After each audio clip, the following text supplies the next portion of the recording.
They are accusing me that she's trying to erase the Israel from the map of the world. It's the dumbest thing I ever heard of it. Looking at the track record for Israel in the past 4 or 5 years, that we are seeing that every beginning of Ramadan, first week of Ramadan, intense bombing happens on Aqsa and Gaza. The massive attack and massive massacre is going to happen next week. First of all, I want to say thank you for having me here and sharing this space with you and getting my messages out. So regarding the port, you know, that just being established now, I think it's just insane that we are dropping $20 million worth of bombs day and night for the last 5 months. And now we are establishing a port that will stop this bombing first, because we have seen that the destruction that these bombs are causing in the region. So this port is not that important right now. We need to establish the permanent ceasefire right now. So that's my take. It's nothing new that anybody who speaks out for Palestine. I do not want to get involved in the politics, but what's happening to me and my colleagues who have returned, who are speaking out for Palestine, we are having a strong backlash from very strong lobby. For example, they are accusing me that she's trying to erase the Israel from the map of the world.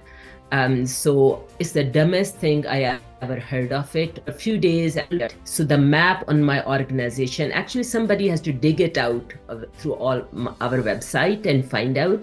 So the map is that where we are working, where our nonprofit organization is working. So Humanitarian Auxilium is working, for example, in Bangladesh for the Rohingya refugees, in Pakistan, in Yemen, in Turkey. So we are highlighting only, and Israel does not need medical relief. Israel health system is amazing already. It's much better than even the US healthcare system. So they are accusing me because Israel is not highlighted, then we are trying to erase Israel from the map of the world. It's totally dumbest thing I ever heard.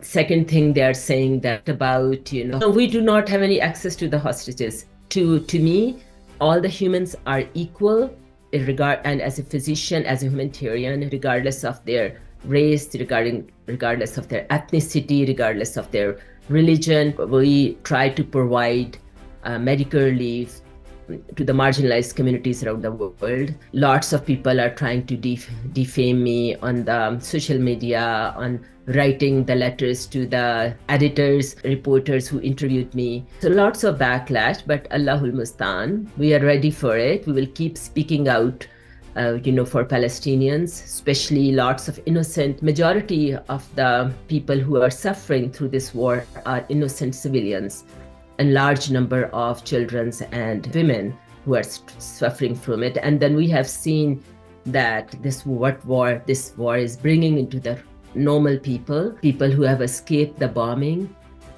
They are now suffering from severe malnutrition and due to this forced starvation because there's no aid going to Gaza.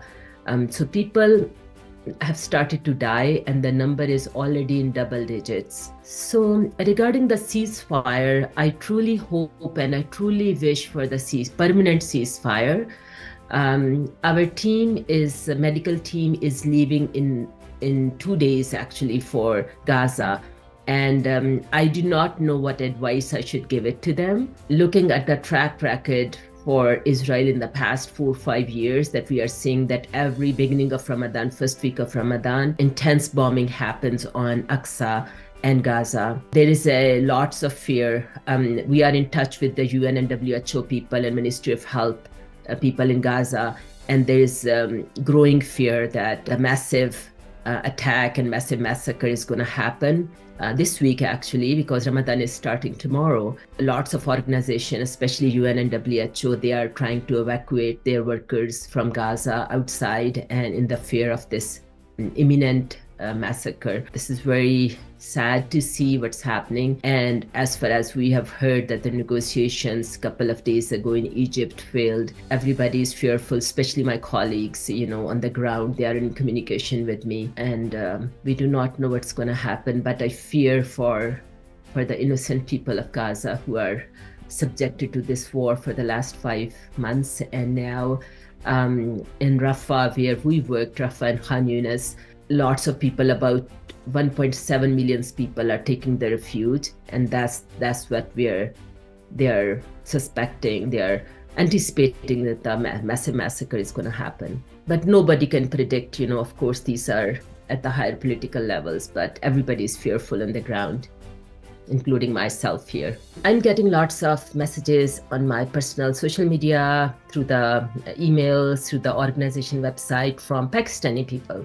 First of all, I'm very proud Pakistani. I call myself, first Pakistani first, I'm Pakistani Canadian, and I'm so proud of my nation, the normal people who are standing in solidarity with Palestine right now and for the last 5 months, especially in this war. I want to say to my nation that this is the time now to stand up for Palestine, and every one of you can play a part for Palestine. Now we have the new government in Pakistan, so pressurize our new government that they should play their role now and push for ceasefire on the international level, as well as whatever skills you have, use that for Palestine. If you are a writer, write for Palestine, share it on social media, protest and pressurize the government. So all of us, we should stand for Palestine. This is the time that our nation should stand in solidarity, and our nation should stand together, like as one ummah. That's what my message is.